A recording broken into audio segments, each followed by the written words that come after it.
set, let's go. It's gonna be a show. Don't act like you don't know. 어서오세요. 오셔TV입니다. 노화가 된다, 피로해진다, 몸이 안 좋다, 몸살이 났다, 감기가 걸렸다. 이렇게 되면 처음 나타나는 반응이 근육이 딱 굳어지게 됩니다. 무리한 운동을 했거나 등산을 과다하게 했다든지 하면 그 다음날에 몸이 굳어지면서 온몸이 두드려 맞은 것 같잖아요. 이것이 근육 굳은 현상입니다. 근육이 굳는다는 것은요, 근육에 피로 물질이 쌓이고 혈액순환과 림프순환이 안 되는 상태, 몸 전체에 효율적으로 혈액과 림프순환이 조직 세포 속으로 공급이 안 되는 상태를 일컬습니다. 혈액 속에는 혈장이 약 55%, 혈구가 45% 정도 있는데 혈장의 90%는 물이 차지하고 있고 10% 정도가 단백질, 지방, 무기, 염류 정도로 구성되어 있죠. 혈장 성분은 대부분 모세혈관으로 들어가게 되는데 그중 일부는 림프관이라는 곳에 들어가서 림프가 됩니다. 림프가 왜 중요하냐면 혈장 자체가 세포 조직 사이로 들어갈 수 있는 것이 아니고 림프를 통해서 세포 간질에 대해서 세포 사이를 왔다 갔다 하면서 영양 물질을 공급하거든요. 그러니까 몸의 림프 순환이 얼마나 잘 되냐에 따라서 내가 덜 필요하냐, 하루를 가뿐하게 컨디션 좋게 보내냐 안 보내냐를 결정할 수 있다는 거죠. 이건 모두 물이 하는 역할이죠. 그러니 좋은 물을 얼마나 어떻게 잘 마시느냐가 얼마나 건강에 중요하겠습니까? 그런데 인간은 먹어서만 몸과 조직 속에 물을 공급하는 것뿐만 아니라 주사기라는 것을 개발해서 바깥에서 물을 주사기를 통해서 몸 안에 주입하기까지 이르렀어요. 혈관 속으로, 근육 속으로 물에 약의 성분까지 믹스해서 조직 내에 필요한 영양 공급을 하도록 과학기술이 발달했다는 거죠. 이 한방 주사약이 바로 약침입니다. 특별히 근육 재생이나 조직의 재생에 기여하는 데 특화된 것이 재생약침입니다. 오늘은 재생약침에 대해서 재생약침이 어떤 역할을 하는 것인가 한번 시중에 있는 해초를 비유로 들어서 설명해 보도록 하겠습니다. 근육이 딱딱하게 굳어 있다는 것은요, 이렇게 해초처럼 얼기설기 꼬여 있는 이런 상태인 거예요. 그럼 이런 꼬여 있는 상태를 푸는 방법이 있을 거 아닙니까? 그 푸는 방법은 이 해초에 물을 부어주는, 그래서 이 해초를 부풀게 만드는 그런 방법을 쓰는 거죠. 그게 바로 재생약침이라는 거죠. 해초를 물에 담궈서 부풀게 하고 난 다음에 부드러워진 것을 요리에 넣어서 맛있게 부들부들하게 식감이 되살아나도록 먹듯이 근육도 재생약침을 통해서 물을 담가서 부드럽게 만든 후에 근섬유 다발, 근섬유, 근원섬유를 재배열하는 것, 그것이 바로 근육 재생 치료라는 거죠. 해초 요리를 식감을 아삭아삭 맛있게 하려면 이렇게 염분이 들어가서 소금기가 있어서 물에 담궈주면 이 해초가 더욱더 부드럽게 부풀어 오를 수가 있어요. 마찬가지로 재생약침에 근육을 더욱더 부드럽게 해주는 한약 성분이 재생약침 안에 들어있는 거죠. 근육을 부드럽게 해줄 수 있는 한약을 중류 추출해서 약침을 만들어 놓은 것이 바로 재생약침이 되겠습니다. 근육이 너무 굳어져서 단축돼서 이 사이사이가 촘촘해지면 영양물질이나 이런 것들이 공급이 잘 되지도 않고 또 피로물질이나 이런 것들이 잘 배출할 수가 없죠. 그럴 때 물을 뿌려주면은 요 사이사이에 영양물질들 또 피로물질들이 잘 독소가 배출할 수 있는 요건을 제공할 수 있도록 이 공간이 충분히 벌어진다는 거죠. 그리고 물에 의해서 물질이 이렇게 이동을 잘 할 수 있도록 그런 조건을 만들어주죠. 삐끗하거나 교통사고 나서 처음에는 근육이나 힘줄이나 인대가 늘어나죠. 늘어나는 신장성 긴장 수축을 해요. 그런데 반복적인 자세로 계속적으로 근육이나 힘줄이 늘어나면은 근육이 어떻게 되면 끊어지잖아요. 그러면 몸은 근육을 보호하기 위해서 카멜레온처럼 조직을 변형시켜서라도 내 몸을 보호해야 돼요. 그래서 고무줄에서 딱딱한 플라스틱 비닐선으로 그 다음에는 철사줄로 바뀌죠.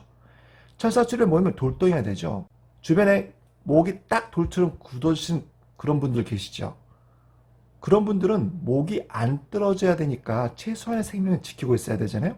그러니까 보호를 위해서 하나를 내어주고 생명을 지키는 거죠. 이게 만성 질병, 만성 염증, 만성 근육통, 섬유 근육통, 난치병의 속성입니다. 이런 경우에는 그냥 단순히 침 맞고 부항, 물리치료, 냉찜질, 온찜질 요 정도 가지고는 근육이 풀어지질 않아요. 그럴 때는 더 강한 힘으로 병수를 다스려야 되죠.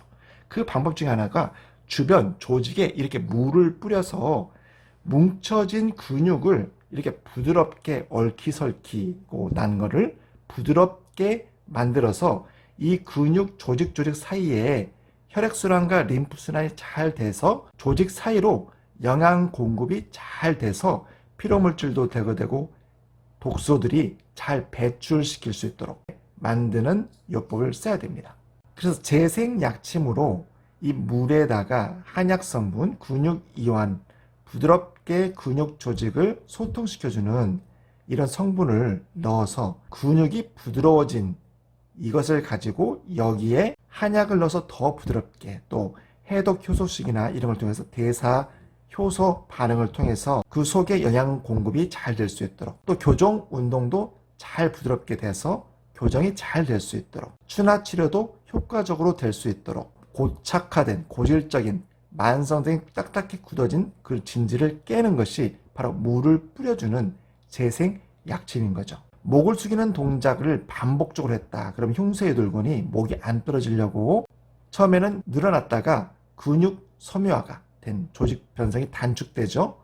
또 자식 생활이나 양반다리를 많이 할 때 특별히 늘어나는 장요근, 이 근육이 처음에는 늘어나다가 나중엔 다리가 안 떨어져야 되니까 또 허리도 떨어지지 말아야 되니까 장요근이 딱딱하고 단축되죠. 이 단축된 이 장요근을 풀어주는 이 방법으로서 재생약침을 쓰는 겁니다. 이해를 돕기 위해서 오늘 재생약침을 장요근에 시술하는 방법을 함께 더 살펴보도록 하겠습니다. 앉아서 생활을 많이 하잖아요.